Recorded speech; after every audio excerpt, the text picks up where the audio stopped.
It was an ordinary day in a small, bustling town where the streets buzzed with life and the hum of conversations filled the air. Among the crowd, an elderly black man shuffled through a local grocery store, his hands trembling slightly as he picked up a loaf of bread and a carton of milk. His worn-out coat and tired eyes spoke of a life filled with struggles. But as he headed toward the exit, everything changed. A police officer, young and eager to make his mark, intercepted him at the door.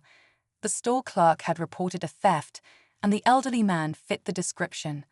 "Sir, you're under arrest," the officer said, his tone firm yet hesitant.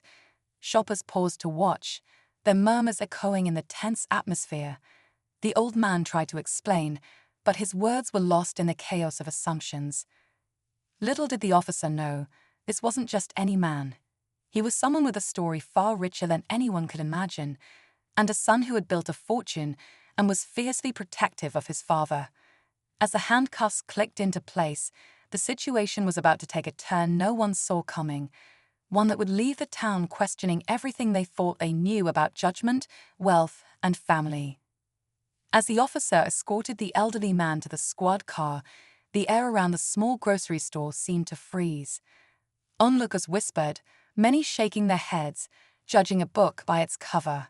To them, the frail, quiet man was just another petty thief. But behind his stoic expression, a lifetime of hardship had shaped him. He had never been one to seek attention or wealth, instead quietly watching his son Derek rise from humble beginnings to become one of the most successful entrepreneurs in the city. Derek's name was known in boardrooms and luxury circles, but his father had never flaunted it, preferring to stay out of the limelight. Back at the station, the elderly man sat in a holding cell, his mind racing. He had been through too much in life to let this incident break him, but it stung, this misjudgment, this assumption that he was nothing more than a criminal. What the officer didn't know was that Derek was just a phone call away. Derek had always kept a close eye on his father, even though they lived worlds apart. He was the kind of man who could change the course of this entire situation in an instant. But for now, no one knew Derek's identity, and the drama was unfolding without him. What would happen when they learned who this elderly man truly was? As the elderly man sat alone in the dimly lit holding cell, the weight of the situation seemed to press down on him more heavily than the cold metal cuffs around his wrists. He had always tried to keep a low profile, staying out of trouble, and doing what was necessary to survive. But now, he was trapped in a mess he never imagined, and the thought of his son Derek, not knowing what was happening, gnawed at him. He had kept Derek at arm's length over the years, not wanting to drag him into his struggles. Derek had his own life now. He didn't need to be burdened with his father's troubles. Outside the station, the officer who made the arrest sat at his desk, reviewing the security footage from the store. He was new to the force, eager to prove himself, but something in his gut told him that something wasn't right about this case. The elderly man had barely spoken, offering no resistance, no defiance. It didn't sit well with him. The officer had grown up in a small town where people knew each other, and this man didn't look like the type to steal. But the report was clear, and his duty was to follow procedure. Still, the nagging feeling lingered. Meanwhile, Derek sat in his penthouse, unaware of the unfolding drama. His mind was preoccupied with a major business deal, one that would elevate his company to new heights. But his assistant's phone call, informing him that his father had been arrested for theft, was a blow he wasn't prepared for. His heart dropped. His father, a man who had always kept his distance from his success, had never been in trouble with the law. Derek immediately dialed the police station, but the uncertainty of what he might uncover kept him on edge. What kind of misunderstanding had his father gotten himself into this time? And more importantly, what would happen if the officer and the others discovered the truth about his identity? Would they still treat him the same way, or would it all change once they realized who his son really was? It was a bustling afternoon at the airport, with travelers moving through the terminals, juggling suitcases and anticipation. Among them was Marcus, a sharply dressed black man with an air of confidence, heading to an important meeting that could change everything for him. As he approached the gate, ticket in hand, his day took an unexpected turn. "Sir, this ticket doesn't seem valid," the gate agent said, her voice firm but measured. Marcus froze. Confusion flickered across his face as she continued, "We can't let you board." Passengers around him began to glance over, some whispering, others simply watching. Marcus calmly explained he had purchased the ticket days ago, showing his confirmation email, but the agent refused to budge. Her tone grew colder, subtly suggesting she didn't believe him. Feeling a surge of frustration but determined to remain composed, Marcus stood his ground. But as the minutes ticked by and the tension grew thicker, Marcus decided to reveal something about himself that left the airline staff utterly speechless. What happened next turned a moment of humiliation into a jaw-dropping lesson no one at that gate would forget. Stay tuned to find out who Marcus really is and how his true identity shocked everyone. Marcus felt the weight of every eye on him. He could sense the silent judgments, the assumptions people were making without knowing his story. He took a deep breath and reminded himself to stay calm. It wasn't the first time he faced something like this, but that didn't make it any easier. The gate agent, a middle-aged woman with a stern expression, looked at him with a mix of skepticism and impatience. "Sir, I don't know where you got this ticket, but it's not in our system. Do you have proof of purchase?" she asked, her voice laced with doubt. Marcus pulled up the email on his phone, showing her the confirmation number and receipt. She glanced at it briefly but didn't seem convinced. "I'll need to call my supervisor," she muttered, picking up the phone. As he waited, Marcus thought about the meeting he was supposed to attend.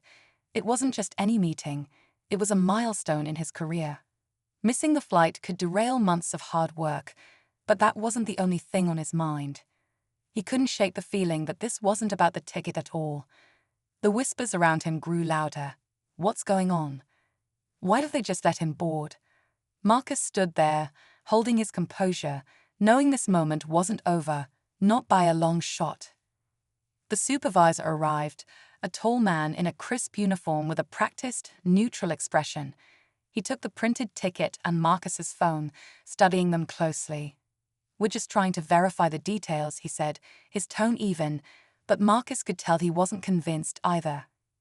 Around them, the scene was growing more uncomfortable. Some passengers were looking on with curiosity, others with quiet sympathy. A few seemed irritated, whispering things like, "This is holding everyone up." Marcus caught snippets of the murmurs, but he refused to let his emotions get the best of him. What the staff didn't know, and what Marcus hadn't revealed yet, was that he wasn't just an ordinary traveler. He was someone who had worked his way into rooms most people could only dream of. His success didn't come from privilege, but from relentless hard work. Yet here he was, being questioned as though he didn't belong. The supervisor finally looked up. "Sir, we're not seeing your ticket in our system. If you can't provide additional proof, we may have to ask you to step aside." Marcus stared at him, his patience wearing thin. "You've seen the receipt and my confirmation. What more do you need?" The supervisor hesitated, as though weighing his next move. Marcus took a step forward, his voice steady but firm. "Maybe it's time I tell you who I am." The supervisor crossed his arms, narrowing his eyes as he studied Marcus. It was clear he wasn't used to being challenged. The gate area had grown quieter now, with most of the passengers either watching intently or pretending not to but listening to every word. The tension in the air was almost tangible. Marcus's heart was racing, but he refused to let it show. He had worked too hard to let a moment like this define him. "Look," he began, his voice calm but resolute. "I'm not just some guy trying to sneak onto a flight. I'm here because I have an important meeting that could impact not just me, but a lot of people." The supervisor raised an eyebrow, clearly unimpressed. "And who exactly are you?" he asked, his tone borderline dismissive. Marcus didn't answer right away. Instead, he looked around at the faces staring back at him. He could see the judgment in some, the curiosity in others. He thought about the countless times he had been underestimated, questioned, doubted. As the hours dragged on, the elderly man's situation grew direr. He had not heard from his son, and his mind raced with worry. He knew Derek could fix this, but something deep inside told him that things were spiraling beyond anyone's control. The officer, still unsure, walked past his cell periodically, his gaze lingering a little longer each time. The older man's quiet demeanor made it difficult to read him. Was he guilty? Was he hiding something? The questions lingered like shadows, growing darker with every passing minute. Back in the officer's cramped office, doubt began to consume him. The more he thought about the elderly man's calmness, the more he wondered whether he had made a mistake. The footage from the store had shown the old man walking out with groceries in his hand. No frantic movements, no desperation, no attempt to hide anything. It didn't make sense. The officer thought about the store clerk's report. The theft was supposed to be obvious. Yet, something about the situation felt wrong. The officer, still new to the force, was battling his own instincts against the weight of procedure. Was he missing something? Derek was on his way to the station, the tension building with every passing mile. He couldn't believe what he was hearing. His father, arrested for theft? He refused to believe it could be true, but the more he thought about it, the more his anxiety surged. He thought of how his father had always downplayed his wealth, how he had always insisted on living modestly. He could never have imagined the day his father would be caught up in something like this. At the police station, the officer was about to make his way to the elderly man's cell, determined to ask a few more questions. As he opened the door, he froze. His phone buzzed in his pocket. Derek was on the line. The officer hesitated, then answered it, the tension crackling through the receiver. "Is this Derek?" the officer asked, his voice suddenly shaking. "I need to speak to you." Derek's voice, calm but filled with urgency, answered, "What's happening with my father?" And at that moment, the world seemed to stop. The officer couldn't shake the feeling that the truth, whatever it was about to change everything. But what would it reveal? The officer's hand trembled as he held the phone to his ear, the tension thickening with every word. "Mr. Derek, He stopped, a sudden realization striking him like a lightning bolt. There was something more to this. Before he could continue, the station door swung open, and in walked a tall, sharp-dressed man with an air of authority that was impossible to ignore. It was Derek. The officer's pulse quickened, but the man's demeanor was calm, too calm for someone who'd just heard his father had been arrested. Derek's eyes immediately locked with the officer's. "Where is he?" he asked, his voice barely above a whisper, but powerful enough to demand an answer. The officer motioned toward the holding area, feeling a strange weight in his chest. He wasn't sure what to expect anymore, but the suspicion gnawing at him had reached a breaking point. As they walked down the hallway, Derek's gaze stayed fixed ahead, but his thoughts were elsewhere. He wasn't just worried about his father's arrest, there was something else tugging at him. He could feel the weight of something darker lurking beneath the surface.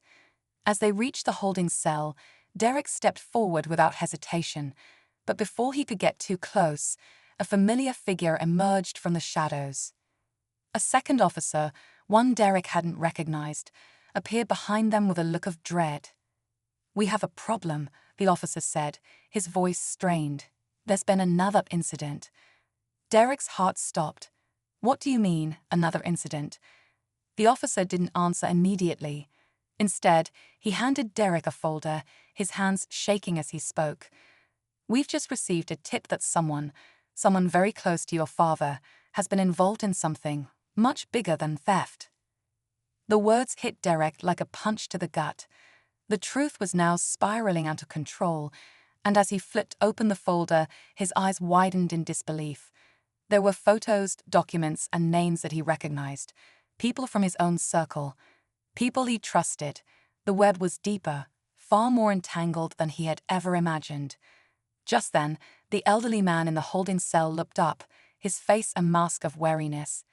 Derek's mind raced. Was his father unknowingly caught in something much darker? Or was it possible he had been part of it all along? The walls were closing in, and with every passing second, the stakes grew higher. Derek stood frozen, staring at the documents in his hands. His mind reeled as he scanned the incriminating evidence. The words hit Derek like a tidal wave. His father, the man who had always been so humble, so careful to stay out of the spotlight, was connected to something so vile. He felt his chest tighten as the weight of the situation sank in. But before he could ask more questions, the elderly man, who had been sitting quietly in his cell, called out. "Derek," his voice was shaky but urgent. "There's more I need to tell you." Derek rushed to his father's side, his heart pounding in his ears. "What is it, Dad? What's going on?" The elderly man looked at him with a mixture of guilt and resolve. "I've been hiding it all these years, but it's time you knew the truth. I wasn't just some innocent bystander. I didn't want to tell you, but I was trying to protect you. Your mother's death wasn't an accident, and the money I've been hiding." Before he could finish, the door to the holding cell slammed open, and another officer entered. The man's face was pale, his eyes wide with panic. "We have a serious situation," he said, his voice shaking. "The tip we got was wrong. The real culprit, the mastermind, is someone you both know very well." Derek's mind raced. Could it be? Was it someone in his inner circle? The officer's next words were like a bombshell. "It was your partner, Thomas, the man you've been working with for years. He's been using your father as a pawn in his operations." Derek's world tilted. Thomas, the man he trusted, the one who had helped build his empire, the same man who had always been there when Derek needed him most? A cold chill ran down Derek's spine. How could he have been so blind? But just as Derek processed the shock, his father's voice cut through the silence. "It wasn't just Thomas. It was me. I've been involved in everything. I was trying to protect you, Derek, but I couldn't anymore. I couldn't let you fall for the same lies I did." The truth hit Derek harder than anything else. His father wasn't just caught up in something. He was at the center of it all. Every lie, every cover-up, it had all led to this moment. Derek's father had never wanted his son to follow in his footsteps. He had thought he could shield Derek from the darkness that had consumed him for so long. But now the truth was undeniable. Derek stood in stunned silence, the weight of his father's confession crashing down on him. But then, as the officers began to pull the elderly man away, a final twist came. Just as Derek opened his mouth to speak, his phone buzzed in his pocket. He glanced at the screen, and his stomach dropped. It was a message from Thomas. Asterisk, "I hope you understand now. It was always going to be this way, asterisk." And in that moment, Derek realized just how far he had fallen into the trap. The battle for control was far from over, and the game was just beginning. Derek stood there, his phone still vibrating in his hand, but his mind was elsewhere, back on the revelation that had shattered everything he thought he knew. His father, the quiet man who had always stood on the sidelines of Derek's success, had been more than just a victim. He had been an active participant, a pawn, and perhaps, in some twisted way, a protector. Derek's heart ached for the man who had spent years hiding the truth, thinking he was keeping his son safe from the very world Derek had unknowingly been pulled into. But as the officers led his father away, Derek realized that there was no turning back. The truth had a way of finding its way to the surface, no matter how much it was buried. His father's confession had opened a door to a world of corruption and lies that Derek now had to face head-on. It was a hard pill to swallow, but Derek knew that his journey wasn't just about reclaiming his reputation. It was about understanding the choices that had shaped him and his family, even the ones that had led them astray. The message from Thomas still lingered in his mind, but Derek knew one thing for sure: the battle wasn't just over. It had only just begun. The empire he had built was now tainted, and the road ahead would be filled with hard truths, betrayal, and a fight to make things right. But for the first time in his life, Derek was ready to face the consequences and rebuild from the ashes.